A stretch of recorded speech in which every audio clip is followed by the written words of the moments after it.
Hello दोस्तों, welcome to our channel path finder for NET JRF. और दोस्तों, आज हम चर्चा करने वाले हैं पेपर 1 पे, जो सितंबर 2022 में आपको ये नेट जेआरएफ पेपर हो रहे हैं। उसमें पेपर 1 में कहाँ से क्वेश्चन आए, किस तरह से आए। पेपर 1 पे यूनिट 3 जिसका नाम है कॉम्प्रिहेंशन यानी बोधगम्यता, जिसमें आपके पेसेज आता है और उस पेसेज से रिलेटेड आपके 5 क्वेश्चन हैं वो आते हैं। तो उन पर हम चर्चा करने वाले हैं, कैसा इसका लेवल रहा और किस तरह का इसमें रहा। तो यूजीसी नेट पे पेपर 1 और पेपर 2 ज्योग्राफी की क्लासेस है वो आपको हमारे ऐप पाथफाइंडर लर्निंग ऐप पर मिल जाएगी, जिसका लिंक आपको डिस्क्रिप्शन में दिया गया है। तो आप जल्दी से जाएं और अपनी प्रिपरेशन स्टार्ट करें, जिसमें आपको क्लासेस, टेस्ट और पीडीएफ नोट्स पे सभी अवेलेबल है। तो दोस्तों, जो कॉम्प्रिहेंशन वाला आपका सेशन है यूनिट 3,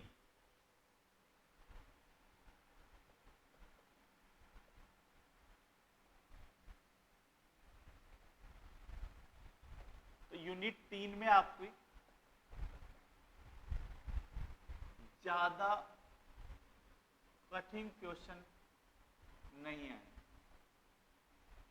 मतलब इजी क्वेश्चन आए हैं, इजी पैसेज आए हैं, हार्ड पैसेज बिल्कुल भी नहीं आया है। जैसे एक पैसेज आया है कोविड-19 से, एक पैसेज आया पॉल्यूशन से, जिसमें भी आपका WHO वाला उसमें था, ये भी वही है। एक क्वेश्चन है, एक आया था आपका व्यापार से, है ना, ट्रेड से। और एक पैसेज है वो आपका कैपिटलिज्म और कॉलोनाइजेशन है, उससे आया था। तो ऐसे आपके पैसेज है वो आ रहे हैं वेरियस, जैसे टीचिंग से, इनसे भी आपके है वो पैसेज है वो आए थे।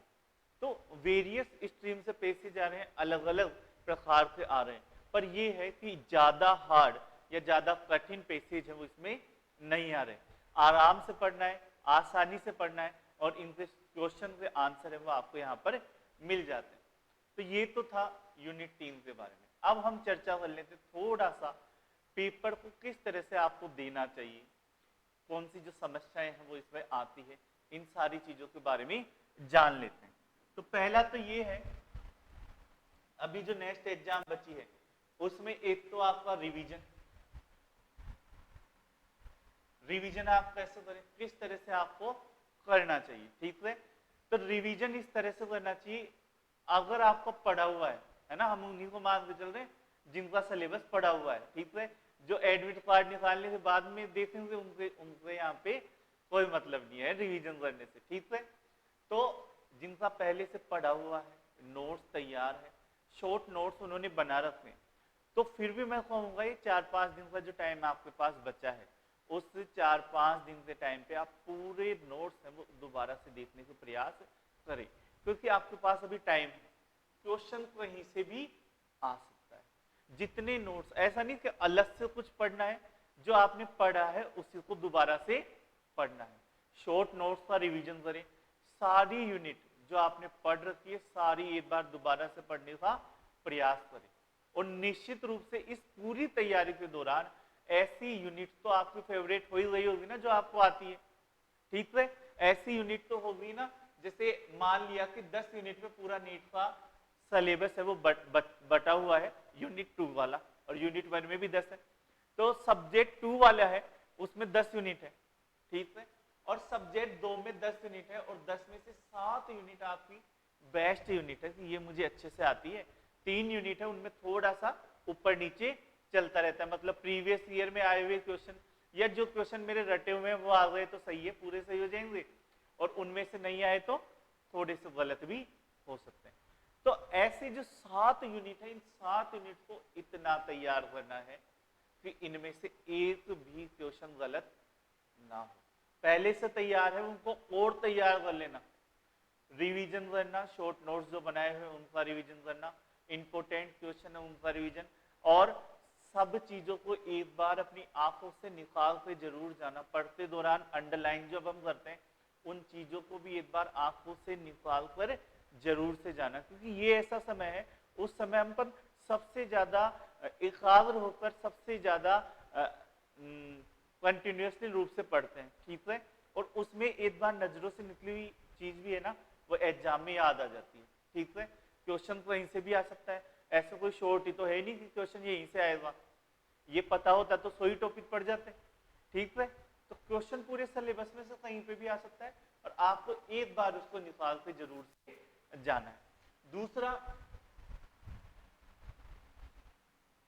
रिवीजन में ये चीज भी ध्यान रखना, ऐसा नहीं कि आप ज्यादा टाइम उसमें ले जाए, टाइम का पूरी अच्छी तरह से ध्यान में रखना है, सारी चीजें देखनी है। पेपर 1 में, अब पेपर 1 में बहुत से स्टूडेंट हैं, पेपर 1 की अगर हम बात करें तो उनमें दो चीजें चलती है, मैथ,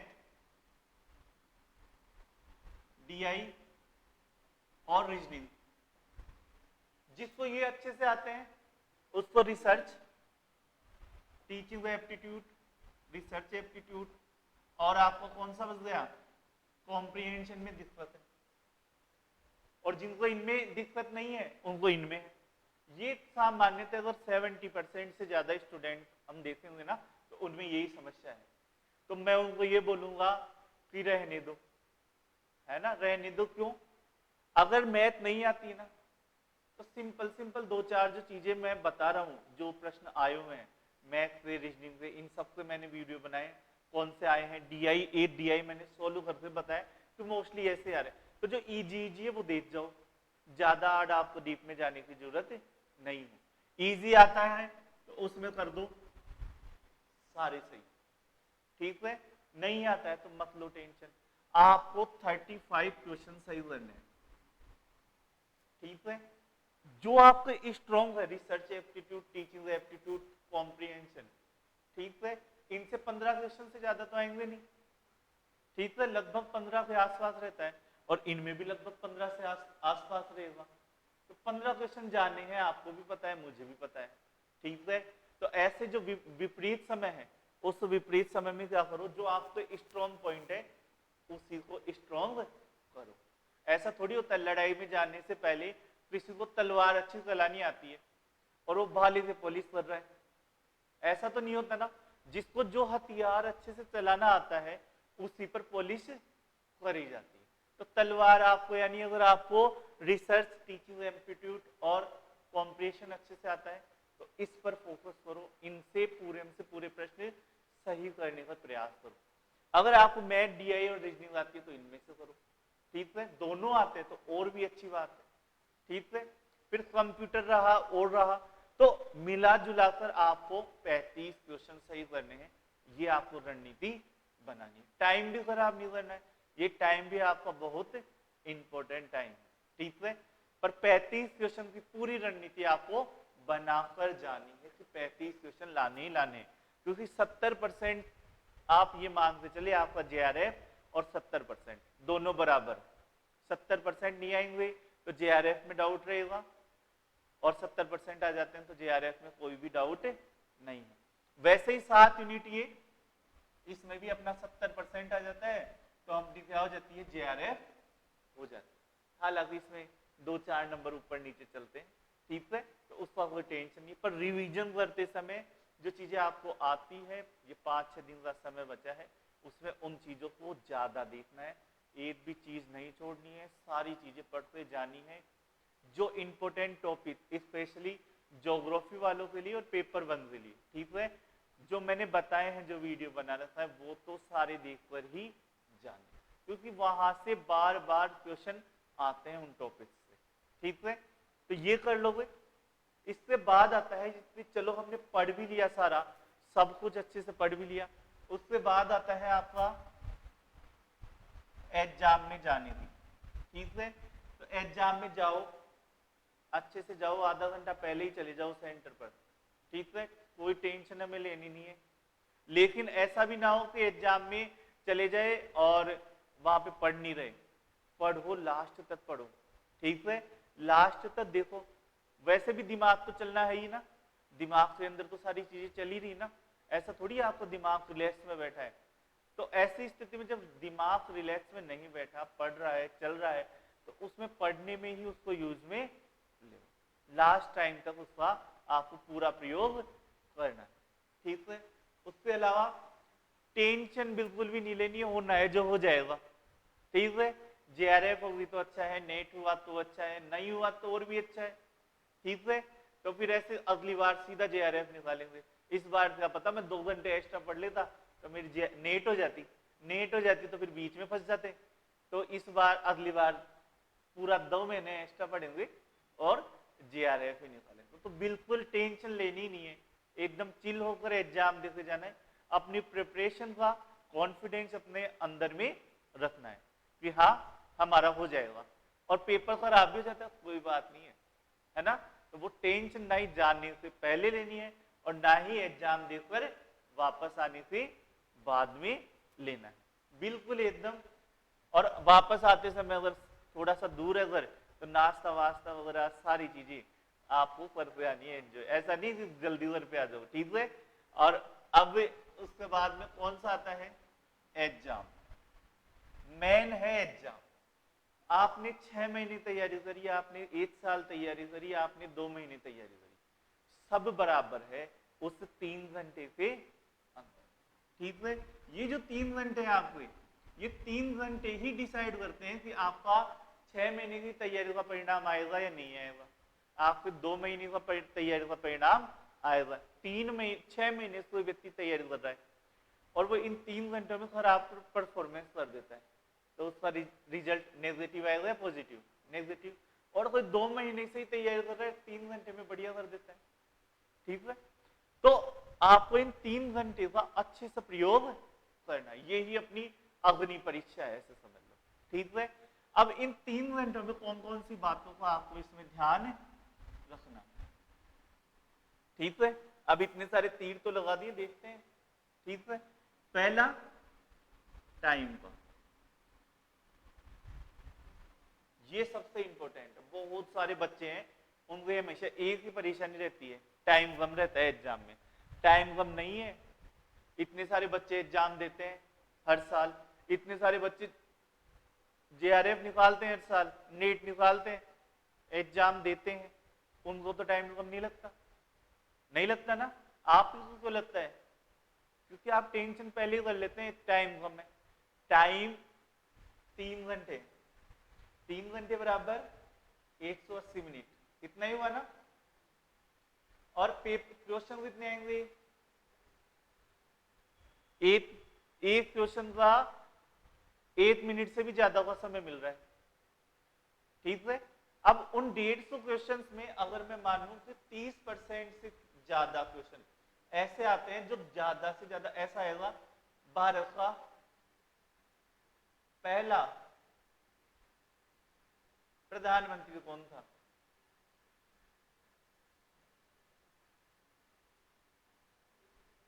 और A B C D Jawaharlal Nehru है। अब ये भी नहीं पता क्या, और आंसर आप टिक कर दोगे। ऐसे मान के चलो 45 क्वेश्चन तो ऐसे आएंगे जिनमें यही रहने वाला है मोस्टली कोई से भी एग्जाम हो, ठीक है। ऐसे ही क्वेश्चन आएंगे। अब इन 30% क्वेश्चन यानी 45 क्वेश्चन हुए टोटल 150 में से, इनमें आपको कितनी टाइम लगेगा, 20 सेकंड, 30 सेकंड, ज्यादा से ज्यादा करो तो भी 30 सेकंड, यानी ये पूरे 45 क्वेश्चन आपको कितनी देर में हो जाएंगे, 20 मिनट में हो जाएंगे। बच्चे कितने क्वेश्चन है ऐसे बताओ, हैं 105 क्वेश्चन बच रहे हैं और मिनट आपके पास कितनी बच रही है, 160। अभी भी नहीं कर पाओगे क्या, बड़े से बड़ा भी कर देगा अगर आप सही ढंग से, पर पहले ही दिमाग में अगर बिठा लिया कि एग्जाम में टाइम कम है, पेपर बड़ा आता है, पेपर सॉल्व नहीं हो पाएगा, तो फिर सॉल्व भी नहीं हो पाएगा, लास्ट तक सॉल्व नहीं हो पाएगा, है ना। तो टेंशन नहीं लेनी है, हड़बड़ाहट नहीं दिखानी है एग्जाम के अंदर, ठीक है। दिमाग को एकदम चारों तरफ से खुला रखना है, ऐसा नहीं कि फिजिकल ज्योग्राफी ही दिमाग में चलती रहे, फिजिकल भी चलनी चाहिए, ह्यूमन भी चलनी चाहिए, जो जैसा क्वेश्चन आएगा सामने वो वैसा क्लिक हो जाएगा, ठीक है। और ये आपको पूरा इसमें हो जाएगा, पर इन 3 घंटे की प्रैक्टिस घर से भी करके जाना अच्छे से, समझ में आ गया। अब इसमें एक और समस्या आती है बच्चों से, एक आती है पैसेज में, कॉम्प्रिहेंशन में समस्या, डीआई में समस्या, और आजकल सब्जेक्ट में भी कॉम्प्रिहेंशन आने लग गया, उनमें समस्या। सर इतने बड़े बड़े आते हैं, पढ़े ही नहीं जाते, होते ही नहीं है। अरे डीआई है, उसमें कितने क्वेश्चन आएंगे?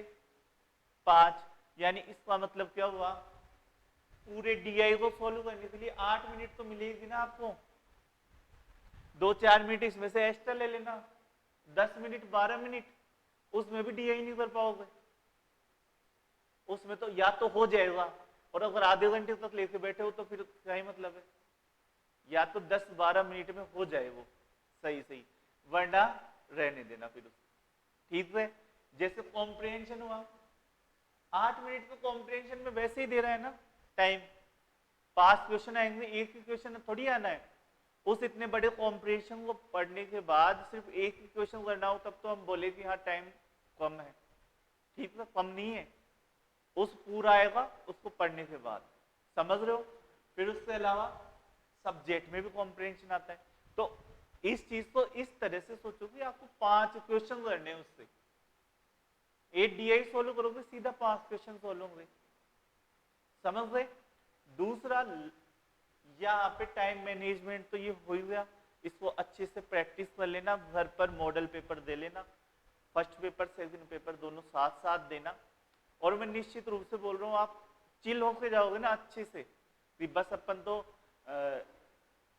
एग्जाम देंगे, पेपर अच्छा होगा और आते समय पार्टी वार्टी करके घर पे वापस आना है, ये सोच के जाओगे तो एकदम अच्छे से पेपर करके आओगे। और वो टेंशन में जाओगे, टेंशन में रहोगे, माउस दबा रहे हो और कीबोर्ड दब रहा है ना, ऐसा वाला होता है ना कई बार, पता ही नहीं माउस में तो माउस कहाँ पे जा रहा है, फिर आपको दिखाई नहीं दे रहा, सब कुछ ब्लैक आउट हो गए पूरी तरह से। तो ऐसी स्थिति लानी ही नहीं है, टेंशन बिल्कुल लेना ही नहीं है, ठीक है, एकदम चिल्लो से जाना है, अच्छे से करना है। और टाइम, ये मानता हूँ कि ऑनलाइन में थोड़ा सा पेसेज पढ़ने में इन सब में दिक्कत आती है, बड़े क्वेश्चन होते हैं उनमें।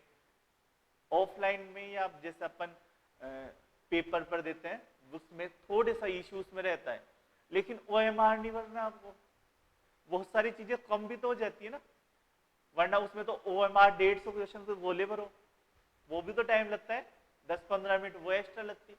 तो टाइम ना ही कम रहेगा ना ही ज्यादा रहेगा, इनफ टाइम है। पेपर बनाने वाले को भी पता है कि 3 घंटे का ही पेपर है, मुझे 6 घंटे का पेपर नहीं बनाना, ऐसा पेपर बनाए जिसको बच्चा 3 घंटे में आसानी से कर पाए, है ना। तो 3 घंटे 3.25 घंटे का बना देगा वो ज्यादा से ज्यादा, तो 1-2 क्वेश्चन का रहेगा, पर उसमें आपको टेंशन लेने की जरूरत नहीं है, उसके चक्कर में पूरा पेपर खराब नहीं करना है। तो एक तो ये आपको ध्यान में रखना है, साथ ही साथ इसमें ऑनलाइन वाला जरूर से ध्यान रखना, जिन बच्चों ने प्रैक्टिस नहीं की है, जिनकी पहले से एग्जाम नहीं दी हुई है, वो पहले एक बार ट्राई कर लेना एग्जाम देने का, क्योंकि एक साथ आप देने जाएंगे तो वो आपसे हो सकता है आ भी जाए, हो सकता है उसको एडजस्ट करने में आपको 10-15 मिनट खराब हो जाए, तो वो 10-15 मिनट हमारे लिए इंपॉर्टेंट है, ठीक है। तो एक बार घर से इसके बारे में अच्छे से प्रैक्टिस कर लेना, ऐसा नहीं कि यूट्यूब पर वीडियो देख लो और हाँ मुझे आ गया ऑनलाइन एग्जाम कैसे देता है, ऐसा मत कर लेना, वीडियो भी देख लेना, पर एक बार कहीं पे सेटअप मिले तो जो एनटीए वाली साइट है वहां पे जाकर एक बार प्रैक्टिस पेपर जरूर से दे लेना, ठीक है। उसके अलावा अच्छे से पढ़ना है, अच्छे से जाना है, टेंशन नहीं लेनी है, और कोई भी डाउट हो तो मुझे पूछ लेना, कमेंट कर दो, नर्वस भी बिल्कुल नहीं होना है, ठीक है। रिवीजन अच्छे से करना है और 3 घंटे का अच्छे से मैनेज करना है, उनका मैनेजमेंट आपको अच्छे से करना है, ठीक है। और कोई भी इश्यू हो, कोई भी डाउट हो, कोई भी समस्या चल रही हो तो आप मुझे कमेंट में बता सकते हैं, वरना फिर मेरे नंबर है वहां पे भी आप मुझे व्हाट्सएप कर सकते हैं। चलिए दोस्तों, धन्यवाद, बेस्ट विशेष।